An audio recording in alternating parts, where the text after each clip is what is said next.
చేయటమా, identify చేయటమా, entrance చేయటమా, అప్పుడు government of India టేకअप చేస్తుంది. మన సజెషన్స్ అవసరం. डिस्कशन में आया कि जो विजिट वीजा पे वर्कर्स जा रहे हैं वो सारे स्किप हो रहे हैं और अभी के सिस्टम में लीगल वे से जाने वाले जो वर्कर्स है ना वो कंपैरेटिवली बहुत कम है, अनऑथराइज्ड वे से जो जा रहे हैं वो ज्यादा है। तो इस वजह से ई माइग्रेंट पे सारे रजिस्टर्ड नहीं हो पा रहे हैं। तो इसलिए ऐसी कुछ तो भी सिस्टम बनानी चाहिए जिसमें विजिट वीजा पे जाने वाले at least for the gulf region, not for all, लेकिन गल्फ रीजन के लिए जो विजिट वीजा पे जाते हैं लोग तो उनका रजिस्ट्रेशन कहीं तो भी होना जरूरी है ताकि उनका उनका यहाँ पे हमारे यहाँ पे भी एक रजिस्टर हो और उन्हें वो सारे फैसिलिटीज मिले जो एक्सीडेंटल और बाकी केसेस में होते हैं तब नहीं हेल्प कर पाते हैं बेसिस या मिशन, तो उन्हें वो मदद वहाँ पे मिल सके। భీమ్ రెడ్డి గారు, శ్రీనివాసరావు గారు, దేవేందర్ రెడ్డి గారు, ఇంకా ఈ రంగంలో అనుభవం ఉన్నటువంటి మీ అందరూ కూడా విదేశాల్లో ఉంటున్నటువంటి తెలంగాణ వాసుల సంక్షేమం గురించి ఆలోచించే వాళ్ళందరూ కూడా ఇక్కడ జమై మన తరఫున అక్కడ ఉంటున్న వాళ్ళ సంక్షేమం కొరకు కొన్ని సూచనలు చేసే ప్రక్రియలో భాగంగా మన నరేష్ రెడ్డి గారు, సత్యగౌడ్ గారు, ఇక్కడ ఉన్నటువంటి మిగతా అందరూ కూడా కలిసి ఈరోజు కేంద్ర ప్రభుత్వానికి ఒక నివేదిక 24 రూపాయలు అందించేటువంటి కార్యక్రమం బాగా జరుగుతున్న ఈ సమావేశంలో పాల్గొన్న అందరూ కూడా నమస్కారం. ఇంతకుముందు భీమిరెడ్డి గారు చెప్పినట్టుగా తెలంగాణ ప్రభుత్వ పక్షాన మేము ఎన్నికలకు ముందు చెప్పినట్టుగా ప్రజలందరి ఆశీర్వచనంతో ఏర్పడ్డ ప్రజాపాలన ప్రభుత్వంలో గల్ఫ్కు సంబంధించినటువంటి నివసించే వాళ్ళ సంక్షేమం కోసం కొన్ని కార్యక్రమాలు తీసుకున్నాం. అక్కడ ఉండి ఏదైనా ఇబ్బంది పడుతుంటే విద్య ఇతరత్ర ఇబ్బందులు పడుతున్నటువంటి వాళ్ళ సమస్యలు పరిష్కరించడానికి మేము ప్రజావాణి హైదరాబాద్లో జరిగే కార్యక్రమంలో ఒక ప్రత్యేకమైన సెల్ను ఏర్పాటు చేసి మీ ద్వారా కూడా మీ అందరికీ కూడా విజ్ఞప్తి చేస్తున్నాం. ఎక్కడైనా మీ దృష్టికి ఏదైనా సమస్య వస్తే నేరుగా ప్రభుత్వం దృష్టికి తీసుకురావడానికి అవకాశం ఉన్న ఈ ప్రజావాణిలో వాళ్ళ అంశాన్ని నోట్ చేయించినట్టయితే ప్రభుత్వం దాన్ని సీరియస్గా నేరుగా తీసుకొని స్పందిస్తుంది. దాంతో పాటుగా చనిపోయిన కుటుంబాలకు 2023 డిసెంబర్ 9 నుంచి అమలు చేసి అందరికి కూడా ఇచ్చే కార్యక్రమాన్ని తీసుకున్నాం.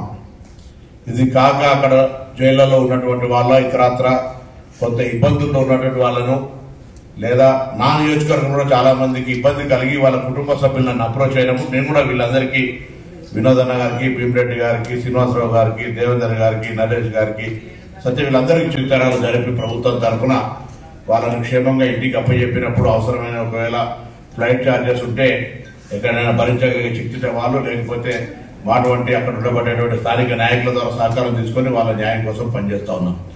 ఈ సందర్భంలో అక్కడక్కడ మనం చూస్తా ఉన్నాం కొంత బోగస్ ఏజెంట్ డిగ్రీ ఇప్పుడు కూడా చదువు రాని అమాయకమైన గ్రామీణ ప్రాంతాల్లో ఉపాధి కోసం ఆశపడేటువంటి వాళ్ళను మరి మోసం చేసే పరిస్థితి కలుగుతోంది. అది రాకుండా చూసే బాధ్యత కూడా మనందరి మీద సామాజికంగా ఉంది. ఇది కాక తెలంగాణ రాష్ట్రంలో టామ్కామ్ పేరు మీద శిక్షణ పొంది నాట్ ఓన్లీ గల్ఫ్ మిగతా దేశాల్లో కూడా మంచి శాలరీస్ తోటి అవసరమైతే ఇక్కడనే భాష నేర్పి ప్రత్యేకించి శిక్షణ ఇచ్చి పంపడానికి కూడా ఒక శిక్షణ సంస్థను ఏర్పాటు చేసినాం. దాని ద్వారా కూడా పోవడానికి ప్రయత్నం జరుగుతూ ఉంది.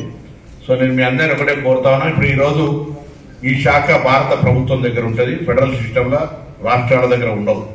దీని యూనిట్స్ ఎన్ఆర్ఐసీలు అనే మనం కృత్రిమంగా స్థానికంగా రాష్ట్ర ప్రభుత్వ పరిధిలో ఏర్పాటు చేసుకునేది కానీ విదేశాంగ శాఖ మంత్రులు కానీ లేదా ఈరోజు విదేశాలతో ఉండేటువంటి సమస్యల పరిష్కారానికి సంబంధించిన అంశాలన్నీ కూడా ప్రవాస భారతీయులకు సంబంధించిన అంశాలన్నీ కూడా మరి కేంద్ర ప్రభుత్వంలో ఉంటాయి. ఎందుకంటే పాస్పోర్టు, వీసా, ఎయిర్పోర్ట్స్, ఎంబసీస్ ఈ లింక్ అంతా కూడా నేషనల్ కంట్రోలే కాబట్టి బిల్లు తేవడం వారే సముచితమైనటువంటి వేదిక. అందులో మన అభిప్రాయం తీసుకుంటున్నాం అనేటువంటి దానికి సంతోషం.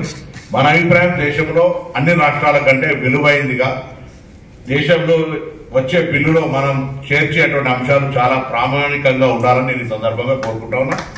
తప్పకుండా మనకు ఎందుకంటే మనం దీని మీద అందరూ కూడా వేదిక మీద పెద్దలే కాక అందరూ కూడా అనేక రకాల అనుభవంతో ఉన్నటువంటి వాళ్ళు కాబట్టి ఈ అంశం మీద చాలా కొంత తెలంగాణ ప్రభుత్వం కూడా మీ నుంచి ఏదైనా అంశాలుంటే కూడా చెప్పండి. తప్పకుండా సానుకూలంగా నియంత్రితంగా మేము చెప్పిందే మీరు వినాలి, ఇది మాత్రమే జరుగుతుంది అనేటువంటి ధోరణిలో మేము లేవు. First basically change. So we are ready to listen. మీ అభిప్రాయాలను విని అవి ప్రభుత్వానికి ప్రజలకు మంచిది అనుకుంటే, వాళ్ళ సంక్షేమం కొరకు ఉపయోగపడుతుంది అనుకుంటే మేము తీసుకోవడానికి ఎప్పుడు కూడా సిద్ధం. మరొకసారి మీ అందరికీ హృదయపూర్వకంగా అభినందనలు. ఆలస్యమైంది కానీ మీరు మాట్లాడుతున్నాగా నేను మధ్యలో ఎందుకు అనే దాని మీదనే అన్నాను 5 వరకు రావచ్చు అంటే నేను ముందుకు వచ్చిన. తర్వాత గవర్నర్ గారి ఒక ప్రోగ్రాం ఉంది, నేను వెళ్తాను. మీరు కార్యక్రమాన్ని కొనసాగించండి. అద్భుతమైన మంచి కేంద్రానికి ప్రజలకు అక్కడ ఉండబడేటువంటి ఉపయోగపడే విధంగా భారతదేశం చట్టం తెచ్చే విధంగా మీ సూచనలు ఉండాలని కోరుకుంటూ అందరికీ నమస్కారం.